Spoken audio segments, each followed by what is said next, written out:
line 13, truly I say to you, wherever this gospel shall be preached in the whole world, again the worldwide Gentile mission, what this one did will be spoken of as a remembrance for her. Remembrance for her. It's in the Last Supper. Drink this in remembrance of me. And in the Damascus document, where God-fearers are concerned, as Ron and others can attest, in the last columns, 19 and 20, of the second version of the Damascus document, the material there concerns a book of remembrance, which will be written out for God-fearers who are connected to the communities. Now, God-fearers are the traditional word around the Mediterranean for people attaching themselves to the Jewish synagogues in an associated status. And that material, I think, certainly in the Damascus document refers to Gentiles who have attached themselves to the community at Qumran, and a book of remembrance being written out for them. To me, that's the original of all these remembrance materials. That is the original of all these remembrance materials. All you have to do is pick up remembrance, look in a concordance, and you'll be able to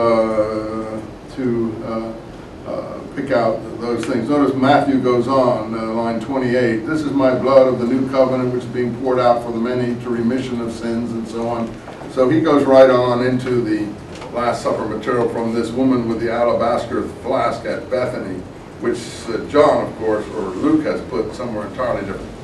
Let's go back to John and pick up these materials. Now we have one episode in John in chapter 10. Okay, let's go back to John. Where are we? In chapter 11. So now it's Mary and Martha at Bethany. And let's see, how far do we get?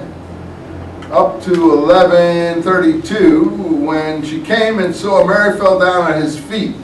So we always have the falling at his feet material.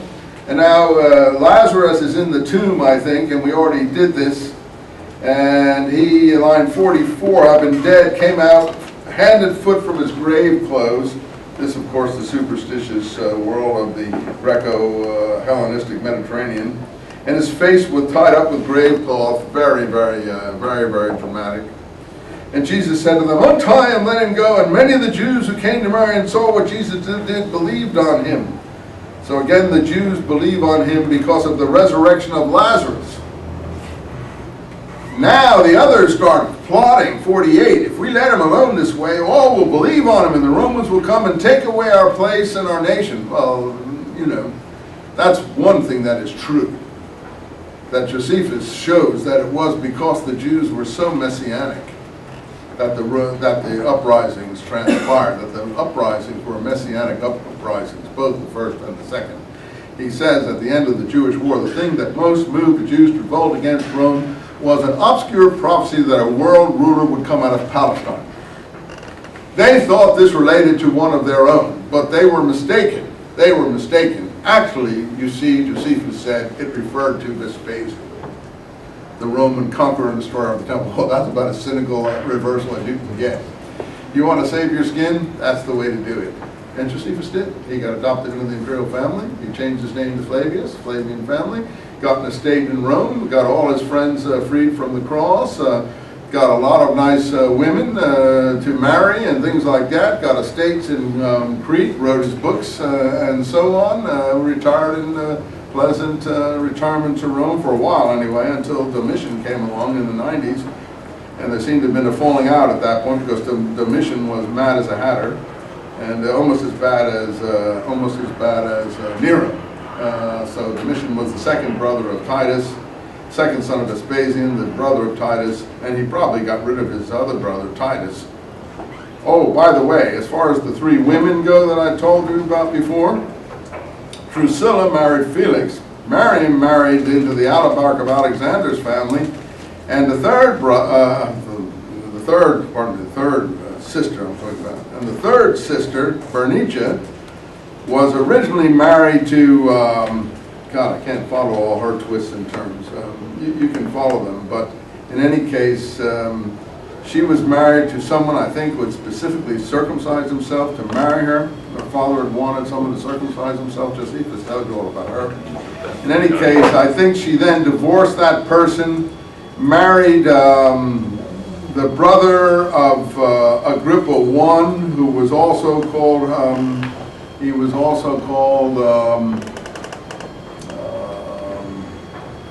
what was his name, Ron? Herod Herod of Chalcis, yeah, Herod of Chalcis, Herod of Chalcis. And he reigned for a while after Agrippa I was dead. Then after he died, she was accused of taking up an incestuous manner with her brother Agrippa II, and ultimately she was Titus's mistress around the time of the fall of the temple. And she took part in the war councils about what to do with the temple. She had been barred from Jerusalem by the revolutionaries. Josephus describes this to you in vivid detail. She appears in the book of Acts on Agrippa II's arm to come and talk to Paul after Felix and Drusilla come and talk to Paul. Now, Drusilla is called a Jewess in Acts. She's called a Jewess, but she's not identified as an Herodian princess. But the one thing Drusilla wasn't is a Jewess, which is so funny, because Josephus specifically tells you that she deserted the religion of her ancestors in order to marry Felix. That she deserted the religion of her ancestors. So one thing she was no longer was a, quote, Jewess. But Acts doesn't want to tell us who she really is, an Herodian princess and the sister of Bernice. In any case, Bernice appears with Agrippa, and Paul preaches to them. And Paul is staying in Caesarea, and this is from Acts 22 to 26 about. Paul is staying in Agrippa II's palace, it says, under a kind of protective custody, and they all say to him, Paul, a little more, and you would make us Christians. And they also said that this man does nothing deserving of death, and he should go to Caesar. And Paul then, as you know, appeals to Caesar and is sent to Rome. And he's in good shape in Rome. No one knows him, no one's heard about him. He has his own house, he's paying his own rent, and he's preaching and talking, and that's where Acts ends. It doesn't tell us what happens to Paul or any of his fate or anything like that. I think Paul went free again after that, and he survived for another 4 years or so until the general roundup at the time of the uprising against Rome, when early Christian texts say he was executed at some point.